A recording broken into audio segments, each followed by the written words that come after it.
Buenos días amigos, soy la doctora Nayeli Santiago y bienvenidos a otro Shot de Liderazgo. Les recordamos que en el Colegio Internacional de Líderes damos clases de regularización de matemáticas, física, química para lograr cualquier objetivo académico exclusivamente para campeones. El día de hoy el tema es cómo formar hijos estrategas, la base y los principios para poder dar seguimiento a este tema que va a ser una sesión, de varias sesiones, porque el concepto es muy largo. Y bueno, este tema hace mucho tiempo yo lo discutí con un amigo, al cual le mando un saludo y un abrazo, a Poncho Nava. Él nos decía que él educaba a sus hijos para ser los mejores, porque en el mundo profesional van a competir contra otras personas, probablemente por el mismo puesto de trabajo, probablemente por un aumento de sueldo, o si son empresarios, por ganar mercado, por que su empresa sea rentable. Y a final de cuentas, como bien lo decía Darwin, sobrevive el más fuerte, aunque hoy en día es el que más se adapta. Y para esto quiero definir dos conceptos. El primero es el de Henry Mintzberg, que es el de la estrategia. Para Henry Mintzberg es posicionar en un punto futuro lo que quiero llegar a ser, y a través de eso generar las tácticas necesarias para realmente estar en ese futuro seguro. Es decir, si yo quiero que mi hijo probablemente sea médico, ¿cuáles son las tácticas que yo tengo que seguir para que mi hijo sea médico? Tú puedes entrenar la mente de tu hijo y tú puedes saber hacia dónde lo quieres encauzar, y de manera lúdica poder ponerles ciertas estrategias, ciertas tácticas que le permitan desarrollarse en su máximo potencial. Un ejemplo es mi madre. Mi madre que no quería que yo le tuviera miedo a las matemáticas. Y cuando íbamos al súper me daba el billete de 200 pesos, antes estaban en 200,000, ¿no? Tenían los 3 ceros.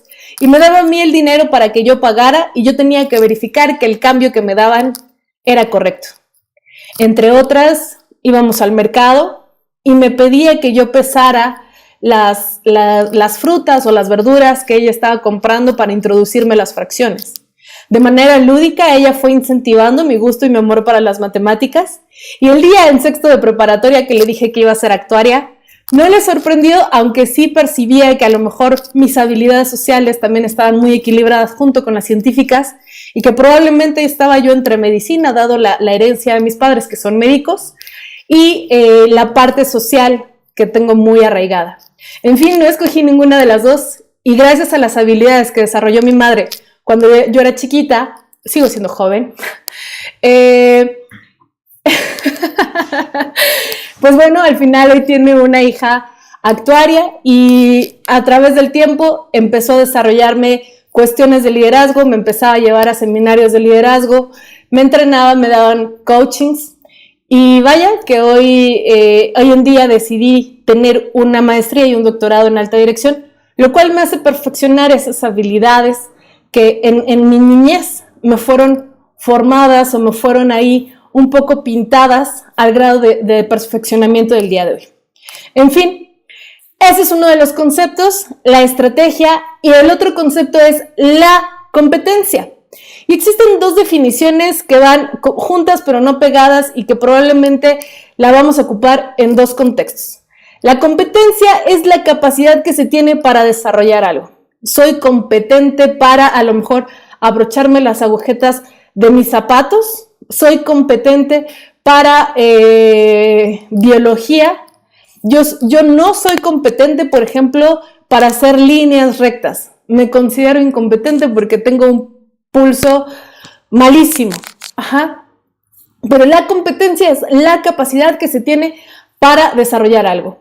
En otro contexto, también la competencia es esta habilidad de los animales o cosas que aspiran a un mismo objetivo y que además deben luchar por él. Caso, cuando vas por un mismo puesto de trabajo a una misma entrevista. Yo recuerdo en la universidad cuando mis compañeros y yo íbamos especialmente a una entrevista en GNP, porque nos llevaban nos llegaban las mismas vacantes a todos.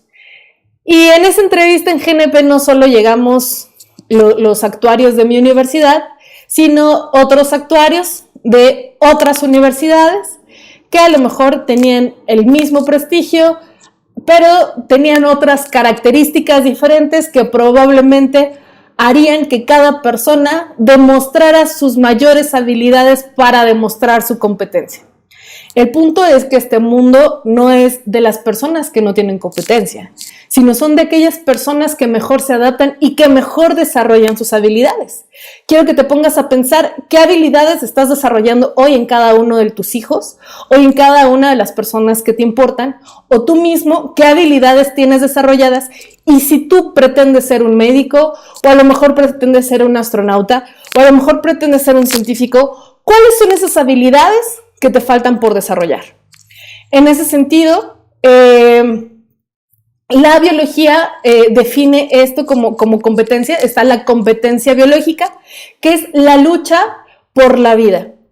En un mismo contexto, y los biólogos no me van a dejar mentir, dos especies no pueden cohabitar en un mismo hábitat, por así decirlo, si se alimentan del mismo manjar, del mismo alimento, valga la redundancia. Esto lo puedes ver cuando tienes dos niños alfa y que los dos niños, al ser alfa, requieren atención, pues se van a estar contrapunteando, se van a estar boleando y se van a estar diciendo hasta que uno se cansa del otro y uno cede o el otro no cede. O pasa lo siguiente, que es la cooperación mutua. Cuando cada quien toma su rol, cuando cada quien sabe qué lugar ocupa, por ejemplo, los lobos. A mí me encanta el ejemplo de los lobos y por eso las mascotas del colegio son unos lobos. Ojo que no es mi animal favorito, pero es el que mejor define la característica de manada, la característica de familia y biológicamente la cooperación mutua. Una misma especie que se alimenta del mismo alimento, valga la redundancia, no puede cohabitar. Sin embargo, cuando cada una de las especies toma un rol y sabe cuál es su posición dentro de la manada, pues entonces al identificar sus habilidades, identificar sus virtudes, definitivamente podrá entonces abonar al grupo, abonar su talento, abonar sus habilidades. Ajá. Entonces, es súper mega importante que esto te estoy hablando de una sola especie y también que concibamos otras especies dentro de ese ecosistema en el que nos estamos desarrollando. Ajá, quiero que te imagines un bosque. Ajá, en este bosque pues vas a encontrar tanto lobos, vas a encontrar a lo mejor castores, ardillas, pájaros, búhos, probablemente hasta águilas, ¿no? Y cada uno va a desarrollar y a tener su función. Ajá, quiero que pienses, por ejemplo, cuando están los animales y cazan a uno y el lobito o la bestia ya se comió no sé, porque te diría una barbarie, ¿no? Si te pongo un ejemplo con mi imaginación, pero bueno, quiero que te pongas en este punto donde un lobo se come a lo mejor a un alce, ¿no? Y después, como no le cupo todo el alce a la manada, pues entonces llegan las aves carroñeras y terminan este ecosistema por bien alimentarse y por bien trabajar en equipo en cada uno de sus contextos y en cada uno de sus elementos. Una de las primeras premisas es que tú identifiques si tu hijo sabe cuál es la posición de su manada, tanto en la escuela, tanto en tu casa, tanto en sus demás círculos sociales, cómo se comportan, qué habilidades le faltan por desarrollar, qué habilidades no tiene desarrolladas y cuáles son sus puntos críticos en los que tú tienes que observar y tienes que identificar dónde debes fortalecerlo, porque al final el puesto es el que es de quien mayor competencia tiene. Para esto, bueno, quiero especificarte que dentro, sabes, de la lógica de la competencia biológica, pues existen cambios graduales, cambios evolutivos, y necesito también que identifiques la etapa en donde está tu hijo, tu hija o tu ser querido a quien tú quieras volver un hijo líder, un hijo estratega. ¿Qué quiere decir esto?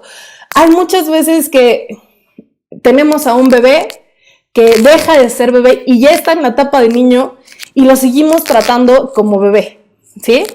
Hay un niño de 4 o 5 años, ya no lo puedes tratar igual cuando tenga 7, 8 años, definitivamente ya no lo puedes tratar igual cuando tenga 11, 12 años y mucho menos cuando tenga 18 años, ¿sí?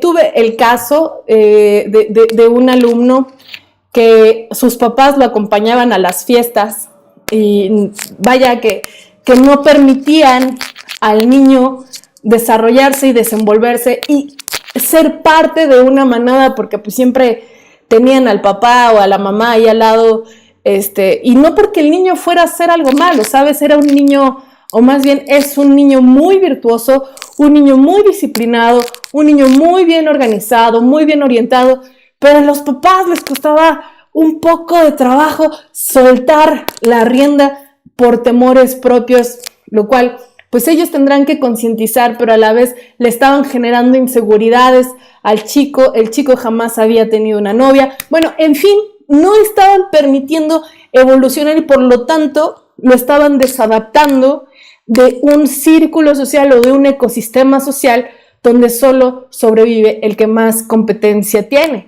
Y la competencia también es social. Entonces, tienes que permitir que de acuerdo a la etapa donde está tu hijo, se vaya desarrollando de manera óptima, de manera en su mayor en su mayor se me fue la palabra, en su máxima expresión, por así decirlo.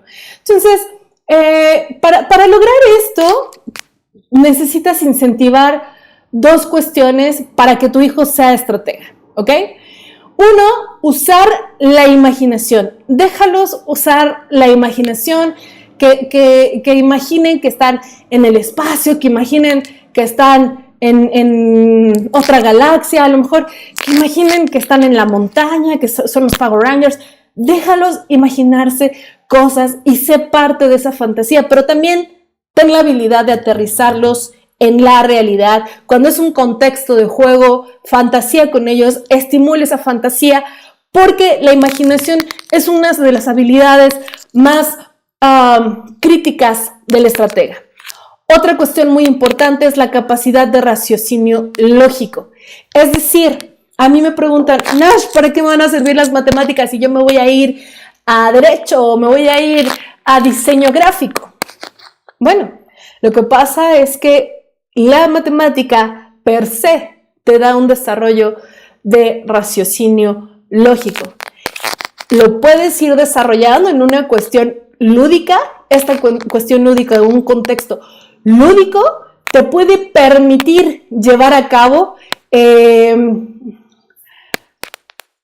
el niño desde edades muy tempranas construya las carreteras neuronales muy, muy sensibles y que en lugar de que su cerebrito sea como una terracería, como una carretera de terracería y que además va en una carretilla, ¿no? Que va así, lo puedas desarrollar mejor en una carretera bien pavimentada y en una moto de carreras a una velocidad controlada.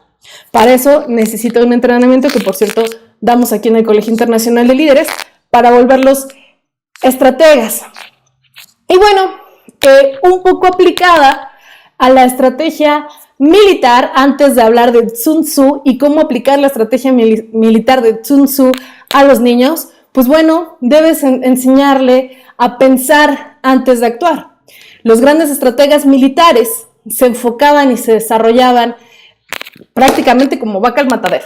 Y muchos de los chicos hoy adolescentes actúan como vaca al matadero porque probablemente nunca les pusiste reglas y nunca planteaste las líneas delimitadas y nunca pusiste consecuencias, y si las ponías no las cumplías. Ojo que eso es súper mega importante.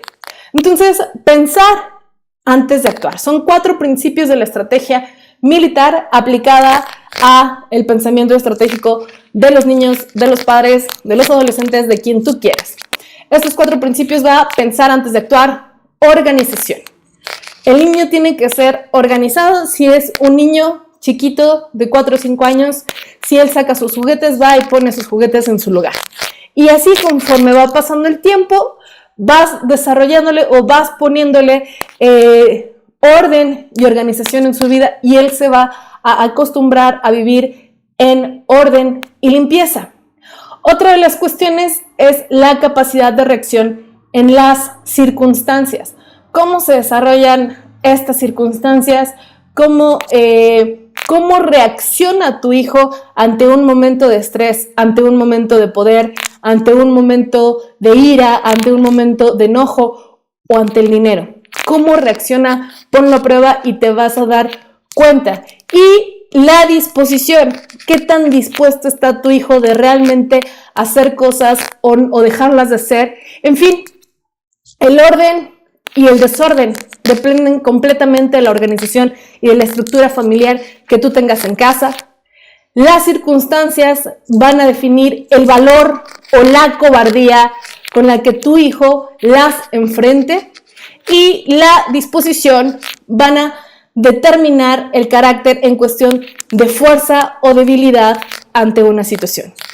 En fin, chicos, papás, mamás, teachers, quien seas que está viendo este video, si te gustó el video, motívame, dale like, comparte el video y no te pierdas la próxima sesión de liderazgo, que vamos a estar hablando de los principios de Sun Tzu aplicados a los adolescentes, a los niños y a la familia. Les mando un beso, un abrazo y que Dios los bendiga.